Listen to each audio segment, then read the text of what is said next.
I think it's pretty safe to say that anywhere between 90 to 95% of all streamers have some sort of Stream Deck piece of software or hardware within their setup. Personally, I started with Touch Portal, just an app on my phone, and then I did upgrade to the Elgato Stream Deck XL, which I'm pretty sure, again, it's safe to say that that's the vast majority of us out there. And let's all be brutally honest with ourselves. The vast majority of the time, we use it just to switch scenes. I've fallen into that trap, but you can really take advantage of this piece of software and hardware to really just make some really small micro automations and just make, you going live that little bit quicker and easier for yourself. So what we're going to do is we're going to run through how I have my Stream Deck set up, and maybe you can get some ideas for you to implement within your setup and your stream. So if that sounds like something you're interested in, well, I mean, you're already watching, but you could always give it a thumbs up just to show that that is something you're interested in. But yeah, so let's just jump straight into it. So first I have my dashboard, and you can already see that I have it set up into two sections. I've got my streaming section, and then I have my recording section. The recording section, to be brutally honest, I haven't updated because I've gone through this kind of clean reset with how my stream looks. But the functions are still there, so I can jump in and show you how that works. But let's just start off with the streaming side of things. So essentially, just to show you what these icons mean, is this first one is essentially when I start streaming or when I start setting up my stream, it kind of does all those automations and those functions I need it to do. This second one here, this is for when I'm already streaming. So this is essentially where my main scene switches and stuff are. This third one, this is my rewards. So when I did have a bit more of some visual channel point rewards and everything where stream, this is where I essentially had it as like manual triggers in case something did go wrong. This last one is end stream, and this fifth one is more of an emergency button, which we'll go into. And then lastly, this one at the bottom corner, this is essentially just my audio tools for raising and lowering volumes. Also, before I do jump in too deep, I did make all these icons off Google's material symbol library, but what I can do is I can actually link you guys to the Figma file in which I have, in which I kind of edited all these and made it to my color palette. That way, if you want, you can make a duplicate yourselves, you can kind of tweak it up, or you can just straight download and export everything as PNGs if you just want to use the same icons that I use. But to jump into it, let's go into our set up stream page. So you can see here that on the right, this is actually consistent across the board. So this is kind of like my main navigation, that if I click either my logo or this little button back here, it takes me straight back to my dashboard. So no matter where I am, I can kind of go back to that menu. This essentially just takes me back into my audio tools, and then this takes me to my now streaming page for all those main actions. In terms of these 5 buttons over here, I've done this in a sequential order in terms of what I need to trigger in a series. So this first button here, this actually opens my Mix It Up and my OBS. And you can see here that I've got a little YouTube icon below my Mix It Up to know that it's actually going to open my YouTube instance of Mix It Up, since I am in that current beta, which, YouTube will eventually be in a full release. But for now, you can sign up through their Twitter if you are interested of using Mix It Up with YouTube live streaming. But to show you more detail of this action, if we go into our Stream Deck software, you can see here that it is a multi-action, and most of these buttons are actually multi-actions. If we open up these 3 actions, you can see that the first thing it does is it opens up our Mix It Up YouTube application. It then waits 60,000 milliseconds, so that's a minute, and then it opens up OBS. The reason I've made it wait a minute is that Mix It Up needs to completely open first before it can connect to OBS properly. So that way, if you have any overlay widgets or anything like that within your Mix It Up, if OBS opens before Mix It Up has fully opened, you're going to have to quit OBS and reopen it. So that's just why we have that minute wait there. One thing to quickly note though on this as well, because this has happened to me once or twice, is in the case that Mix It Up has an update, that update prompt will actually block Mix It Up from successfully logging in, because essentially wants to ask you if you want to update to the newest version or not. So if that happens, and OBS again does open after Mix It Up has successfully logged in, you'll just need a quick OBS log in to Mix It Up and then reopen OBS.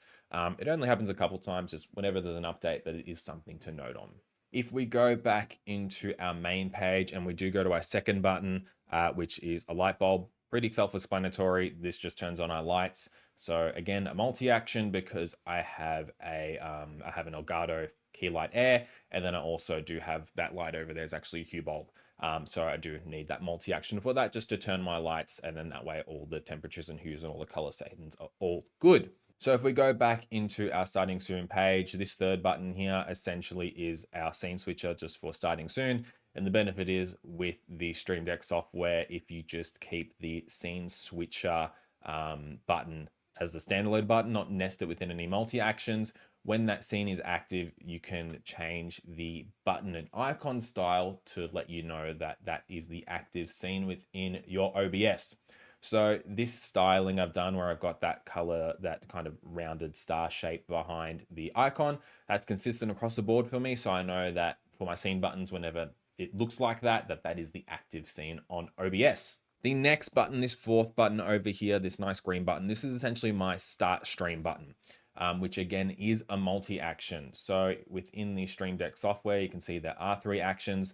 First thing it does is it actually starts the stream within OBS.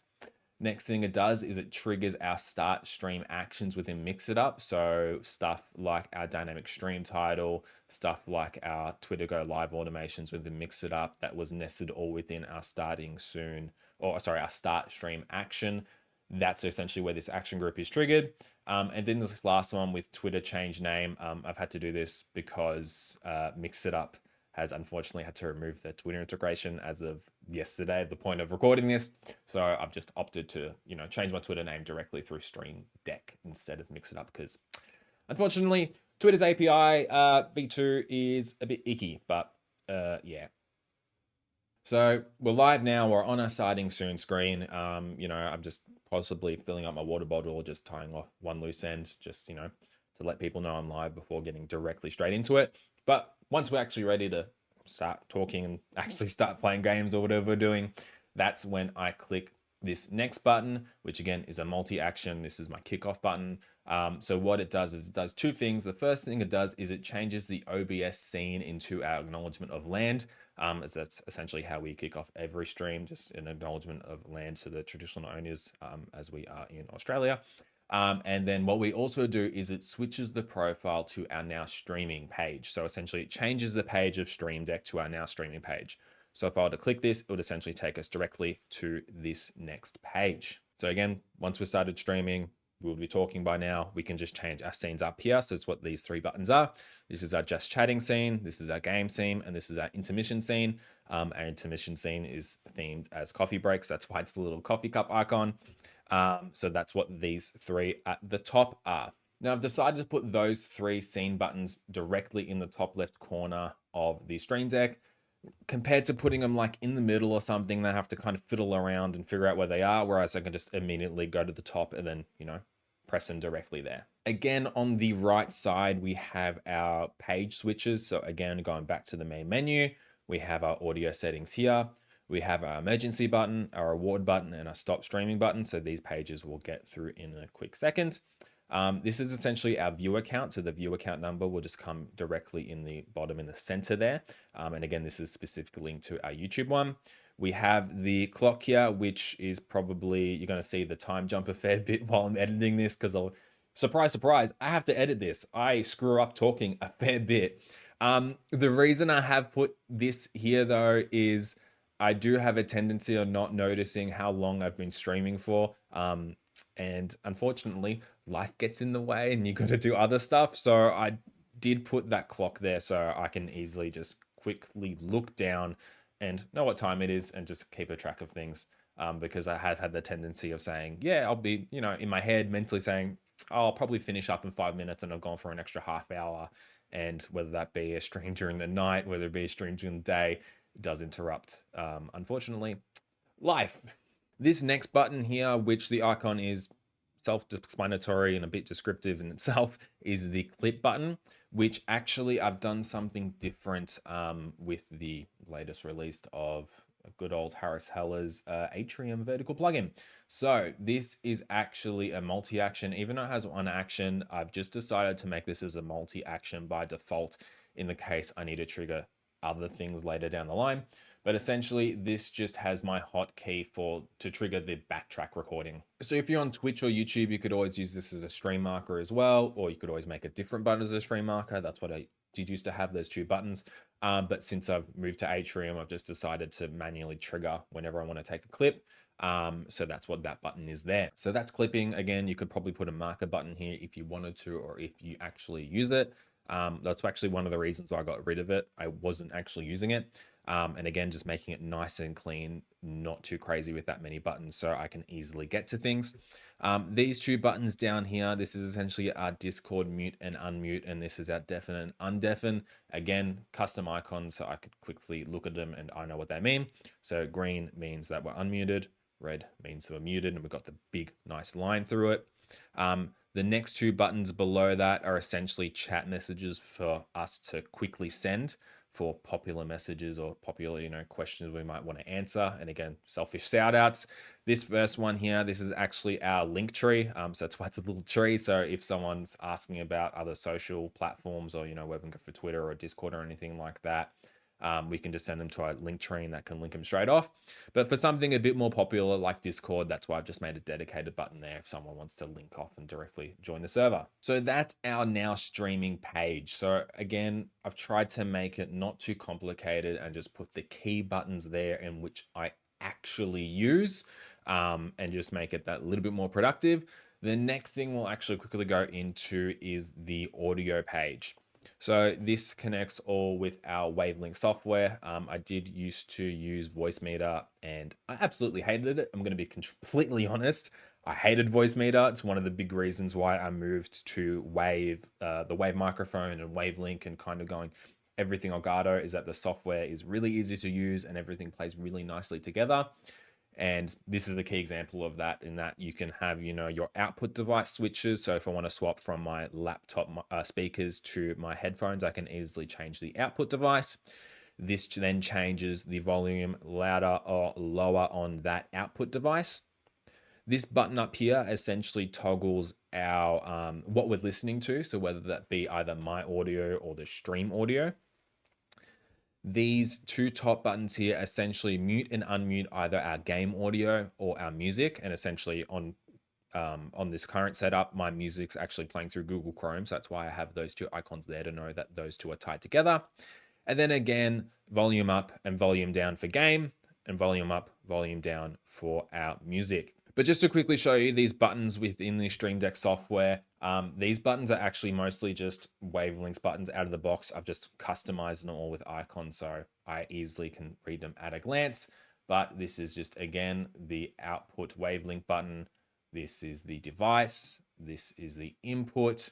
And these are just all the adjust settings for the input of volume up with the step size of 5%. And then the adjust of the step size of -5. So that's essentially our audio settings page. If we go back to our now streaming page and we go into our rewards page, so these ones were essentially just all our more visual rewards within our stream. These are actually all the ones we kind of had on Twitch. And then these last ones down here with the little microphone icon, these were all our voice mod ones down here. So essentially all of these just triggered the corresponding action groups within Mix It Up. So again, it would be using the same list of settings and commands and actions in just a different way of triggering it. So for instance, if I wanted to manually decide to use a chipmunk voice, if I'm trying to make a joke or something and I want that high-pitched Alvin and the Chipmunks voice, I can just go to this page, quickly turn it on, and then it would auto time out and everything like that. If we go back again to our now streaming page, the second last one of our streaming side of things is our emergency page. So essentially this is, again, if something does decide to go wrong. So the first button at the top here, this is essentially a speed test. So this is just a button you can just get from the Stream Deck store. It just does a speed test. So if it looks like my stream's lagging or something like that, I can click that, just quickly do a speed test rather than trying to open up Google Chrome and, go on either SpeedNet or whatever it is to do a speed test. I can do it directly within Stream Deck. This next one here, this was actually like a follow bot attack protection. I set this up, it would have been like 12 months ago when all those hate raids and stuff were happening. So essentially this would just turn off all of our overlays for our alerts. It would also turn on our chat for follower only, for followers that were over, I think, a day or a week or something like that. And then it was a toggle button so that I could essentially, so there was one set of actions that will turn everything on, And then when I thought everything was safe, the same button would then turn everything back off. Again, triggering action groups or within Mix It Up. This last one down here with the little laptop screen and the shield, this was actually just like a sensor thing in case I needed to protect my screen if I was sharing my screen, or even in the case of, let's say, playing Mario Party with the Chaos Crew, in that we had the game invite code on the screen. I could just quickly go onto this page, click this button, or just put a full page overlay in terms of like censored don't look or something like that, so they couldn't see the screen at all, but they could still see the webcam. And then I could click it and then they'll just turn that off. One of the things actually within this page, which I thankfully haven't had to use, but I think is still handy in the way I've laid this out from a user flow perspective, is that I have added the button down here for end stream. So hypothetically, if something was going absolutely wrong and, you know, we're getting absolutely hate rated, or something was on the screen and someone, I don't know, for whatever scenario, I could easily just click this button and then go into our end stream page and then just quickly click end stream, and then that can kind of turn off itself. But while we are here, actually, the final bit of the streaming section of end stream, these first two buttons up the top here, this is again just our social link shout out and our Discord chat message shout out. So essentially, you know, once I'm finishing up stream and, you know, I'm saying, hey, you know, if you want to stay in the loop for all future streams and stuff like that, you can join the Discord. You can also follow me on Twitter and whatnot. While I'm talking through that, I can just cheekily press these buttons while I'm talking through it, and those messages can pop up in chat. This last one is the actual end stream button. So again, this is a multi-action. We have our OBS scene change to our ending stream scene. We then have a delay. So this delays it for about 15 seconds. It will then run our end stream actions action within Mix It Up. So again, if we have any actions within Mix It Up, we need to either trigger from any other commands or rewards or anything like that. We have setting it up in there. It can just trigger that one action group and do whatever it needs to do. We then have the end stream action, so it actually ends the stream. And then we have our Twitter name to change back to we want it to default back as. If we go back to the page, this button, which looks very similar to the one on the starting soon page, is essentially, as the label says, to turn off all our lights.